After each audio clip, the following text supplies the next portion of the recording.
آپ کو یہ سن کر حیرانی ہوگی کہ حضرت آدم علیہ السلام سے پہلے اس دنیا میں 28 قسم کی مخلوقات آباد تھی۔ سائنسدانوں کا کہنا ہے کہ حضرت آدم علیہ السلام کی پیدائش سے پہلے بھی اس دنیا میں زندگی موجود تھی۔ جنات کے بارے میں تو یہ سبھی جانتے ہیں کہ وہ انسانوں سے بھی پہلے اس دنیا میں آباد تھی۔ جنات پہاڑوں، میدانوں، ہر جگہ قبیلوں کی شکل میں آباد تھی۔ سائنسدان کا کہنا ہے کہ اس زمین پر حضرت آدم سے پہلے کروڑوں سال تک ڈائناسور نے حکومت کی ہے۔ بہت عرصے تک وہ اس دنیا میں رہے اور پھر انسان کی آمد کے ساتھ ساتھ ڈائناسور کی نسل ختم ہو گئی۔ سوال یہ پیدا ہوتے ہیں کہ یہ دنیا کیسے بنی؟ سب سے پہلے کس کو پیدا کیا گیا؟ زمین کو اللہ نے کب بنایا؟ اور آخر اللہ نے انسانوں کو پیدا ہی کیوں کیا؟ وہ کون سی 28 مخلوقات ہیں جو حضرت آدم سے پہلے اس دنیا میں آباد تھی؟ ان سب سوالات کے جوابات جاننے کے لیے ویڈیو کو پورا لازمی دیکھیں۔ اس میں کوئی شک نہیں کہ زمین و آسمان بلکہ اس کائنات کی ہر چیز اللہ ہی نے پیدا فرمائی ہے۔ قرآن پاک میں اللہ تعالیٰ سورۃ الحدید میں ارشاد فرماتا ہے، وہی ہے جس نے آسمانوں اور زمین کو 6 دن میں پیدا کیا، پھر عرش پر جلوہ فرما ہوا۔ وہ خوب جانتا ہے اس چیز کو جو زمین میں جائے اور جو اس سے نکلے، اور جو آسمان سے نیچے آئے اور جو کچھ اس میں چڑھ کر جائے، اور جہاں کہیں تم ہو وہ تمہارے ساتھ ہے، اور اللہ تمہارے اعمال کو دیکھ رہا ہے۔ اسی طرح اللہ تعالیٰ سورۃ ہود میں آیت نمبر 7 میں فرماتے ہیں، اور اللہ ہی وہ ذات ہے جس نے 6 دن میں آسمانوں اور زمین کو پیدا فرمایا۔ رسول اللہ صلی اللہ علیہ وسلم سے کسی صحابی نے پوچھا، اے اللہ کے رسول صلی اللہ علیہ وسلم، آسمانوں اور زمین کو پیدا کرنے سے پہلے ہمارا پروردگار کہاں تھا؟ آپ صلی اللہ علیہ وسلم نے فرمایا، امام میں تھا، یعنی اللہ کے سوا کچھ بھی نہ تھا، نہ اس کے اوپر ہوا تھی نہ اس کے نیچے ہوا تھی، مطلب یہ کہ کچھ نہ تھا۔ پھر اس نے پانی پر اپنا عرش پیدا کیا، گویا یہ تھی مخلوق کی ابتدا۔ امام احمد، امام ترمذی، امام ابو داؤد اور بے شمار محدثین نے روایت میں بیان کرتے ہوئے کہا کہ رسول اللہ صلی اللہ علیہ وسلم نے فرمایا، بلا شبہ اللہ نے سب سے پہلے قلم کو پیدا کیا، پھر اللہ نے اس کو حکم دیا، چنانچہ وہ اسی طرح چل پڑا اور قیامت تک ہونے والی ہر چیز لکھ دی۔ یہ اللہ کا علم تھا کہ جس کو قلم نے اس کے حکم کے مطابق لوح محفوظ پر لکھا۔ ناظرین، یہاں آپ کو بخاری شریف کی حدیث مبارک بیان کرتے چلیں کہ ایک دفعہ یمن سے ایک وفد حضور صلی اللہ علیہ وسلم کی خدمت میں حاضر ہوا۔ وہ عرض کرنے لگے، اے اللہ کے رسول، ہم آپ کے پاس دین کو سمجھنے کے لیے حاضر ہوئے ہیں، اور ہمارا یہ سوال ہے کہ اللہ نے سب سے پہلے کیا چیز پیدا کی تھی؟ آپ صلی اللہ علیہ وسلم نے فرمایا، اللہ تھا، اس سے پہلے کوئی چیز نہ تھی، اس کا عرش پانی پر تھا، پھر اس نے لوح محفوظ پر ہر چیز لکھ دی اور آسمان اور زمین کو پیدا کیا، یعنی ابتدا میں پانی پر عرش کی تخلیق ہوئی، پھر قلم کی پیدائش ہوئی، اس نے سب کچھ لکھ دیا۔ علماء کرام کا بیان ہے کہ قلم کے فوراً بعد لوح محفوظ کو پیدا کیا گیا، چنانچہ قلم نے لوح محفوظ میں ہر چیز لکھ دی۔ اس کے بعد کائنات کی باقی مخلوقات اور آسمان و زمین کی پیدائش وجود میں آ گئی۔ ناظرین، اب یہ سوال پیدا ہوتا ہے کہ اللہ نے جو چیزیں سب سے پہلے پیدا کی ہیں ان کی ترتیب کیا ہے؟ مطلب پہلے کس کو پیدا کیا، بعد میں کس کو؟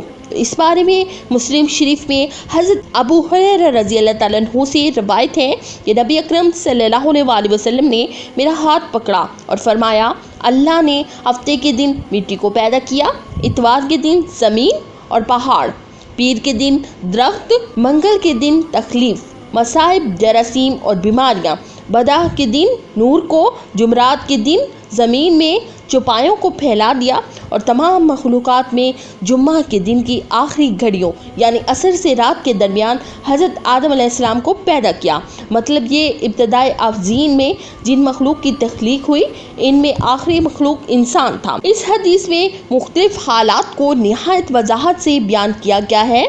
اس سے بخوبی پتہ چل گیا کہ ابتدائی مخلوقات کی تخلیق کیا تھی۔ ان میں سے آخری نمبر آدم علیہ السلام کا تھا، جبکہ آدم علیہ السلام نسل انسانی میں سب سے پہلے اور تمام انسانوں کے باپ ہیں۔ انسان سے پہلے فرشتے اور جن پیدا ہو چکے تھے۔ صاحب عقل مخلوقات میں سب سے پہلا نمبر فرشتوں کا، دوسرا نمبر جنوں کا اور آخری نمبر انسانوں کا ہے۔ مختلف زمانوں میں کئی ہزار سال عجیب و غریب مخلوقات یہاں آباد رہی ہیں۔ جنات کے بارے میں تو سبھی جانتے ہیں کہ آدم علیہ السلام سے پہلے یہ آباد تھے۔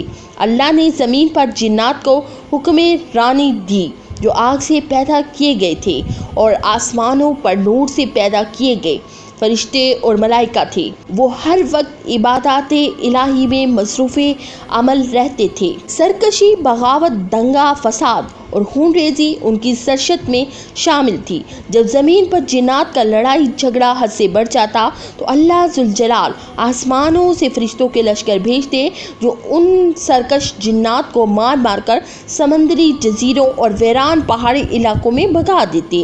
ایسی ہی ایک خون ریز لڑائی کے دوران فرشتوں کو ایک ویرانے میں جنات کا ایک معصوم سا بچہ روتا ہوا ملا۔ اس کے والدین شاید جنات کی جنگ میں کام آ چکے تھے۔ فرشتوں کو اس معصوم صورت جن بچے پر ترس آ گیا، چنانچہ رب کائنات کی اجازت سے فرشتے اس بچے کو آسمانوں پر لے آئے، جہاں وہ اللہ تعالیٰ کی عطا کردہ ذہانت کی بنا پر بہت جلد معلم الملکوت کے نام سے پکارا جانے لگا۔ سعید بن مسیب فرماتے ہیں کہ یہ آسمانی دنیا میں فرشتوں کا سردار تھا۔ یہاں یہ بات قابل ذکر ہے کہ جنات سے پہلے یا بعد میں یا انہوں کے ساتھ 27 مخلوقات اور تھیں جو زمین پر آباد تھی۔ یہاں یہ سوال پیدا ہوتا ہے، کہا آدم تو آسمان سے زمین پر تشریف لائے، زمین پر موجود دوسرے جانور کہاں سے؟ انہیں تو جنت سے نہیں اتارا گیا؟ کیا وہ اسی کرۂ ارض پر پیچیدہ خلیات کے باہمی ربط کا نتیجہ نہیں؟ دوسرا سوال یہ کہ دماغ کے علاوہ جسمانی طور پر انسان اور جانوروں میں کوئی فرق بھی تو موجود نہیں؟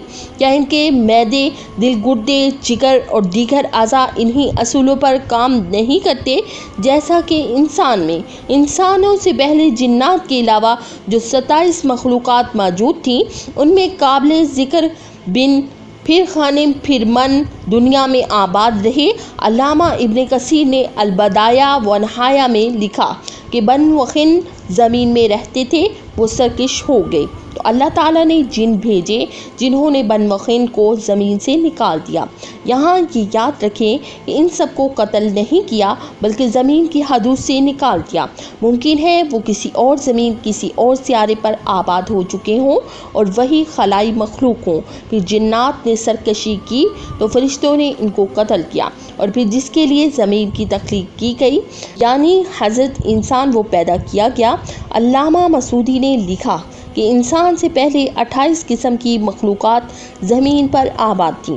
علامہ شہاب الدین الشبیہی نے بھی المسترف میں لکھا کہ 28 قسم کی مخلوقات آباد تھیں اور ان میں سے کچھ ایک پروں والی مخلوق بھی تھی جن کی زبان بجنے جیسی تھی، کچھ کے 2 جسم، ایک سر تھا، ایک جسم شیر سا اور ایک پرندے سا، اور ان کے بال 2 اور ناخن ہوتے، کچھ کے دوسرا ایک آگے کی جانب اور دوسرا پیچھے کی جانب ہوتا، تیسرا کچھ نفس انسان جیسے تھے اور ان کی کئی ٹانگیں تھیں، 4 کچھ کا منہ انسان سا اور پیٹھ کچھوے جیسی اور سر میں سینگ ہوتے تھے، نمبر 5 کچھ کے سفید بال اور گائے جیسی دم ہوتی تھی، نمبر 6 کچھ کے ناخن خنجروں کی طرح اور لمبے لمبے کان ہوا کرتے تھے، نمبر 7 علامہ مسعودی نے ایک جگہ لکھا کہ آدم علیہ السلام سے پہلے 120 مخلوقات آباد تھیں، اصل میں 28 ہی تھیں، باہم شادی کی وجہ سے وہ مزید الگ الگ ہوتے گئے اور یوں 120 عجیب و غریب مخلوقات بن گئیں اور سب سے حضرت انسان کو پیدا کیا گیا۔ جو سب مخلوقات میں حسین و جمیل ہے۔ اللہ رب العزت نے فرمایا، ہم نے انسان کو سب سے اچھی صورت میں پیدا کیا، اور حدیث پاک میں ہے کہ اللہ رب العزت نے آدم علیہ السلام کو اپنی پسندیدہ ترین صورت پر پیدا کیا۔ سابقہ مخلوقات میں سے کچھ کے نشانات ملتے ہیں جن کو سائنسدان ڈائناسور وغیرہ قرار دیتے ہیں، اور کچھ سمندروں جزیروں میں چھپے ہوئے ہیں۔ الجزائر میں موجود بہت سے پہاڑی سلسلے غاروں میں مذکورہ کچھ مخلوقات ان کے زمانے کی تصاویر ہیں جو دریافت ہوئی ہیں۔ اس سے آپ کچھ اندازہ لگا سکتے ہیں۔ بعض کے نزدیک یاجوج و ماجوج انہی سابقہ مخلوقات میں سے ہیں جو اب تک سکندر ذوالقرنین کی بنائی ہوئی دیوار کے پیچھے بند ہیں، اور بعض احادیث میں 2 عظیم شہروں کا ذکر ہے جو اس دنیا سے بھی بڑے ہیں، ایک مشرق میں ایک مغرب میں، وہاں بھی مخلوق آباد ہے۔ روایات ملتی ہیں کہ جنات اور فرشتوں کی جنگ کے 2000 سال بعد اللہ نے حضرت آدم اور حوا علیہ السلام کو زمین پر اتارا، اور پھر ان سے تمام انسانیت کی نسلیں چلیں، اور ایسے ہی ایک دن اللہ رب العالمین اس زمین پر انسانوں کو یا وقت ختم کر دے گا، اور جیسے یہ دنیا بنی ایک دن ویسے ہی ختم ہو جائے گی۔ آخر میں دعا ہے کہ اللہ ہم سب کو موت سے پہلے نیک اعمال کرنے کی توفیق عطا فرمائے، آمین ثم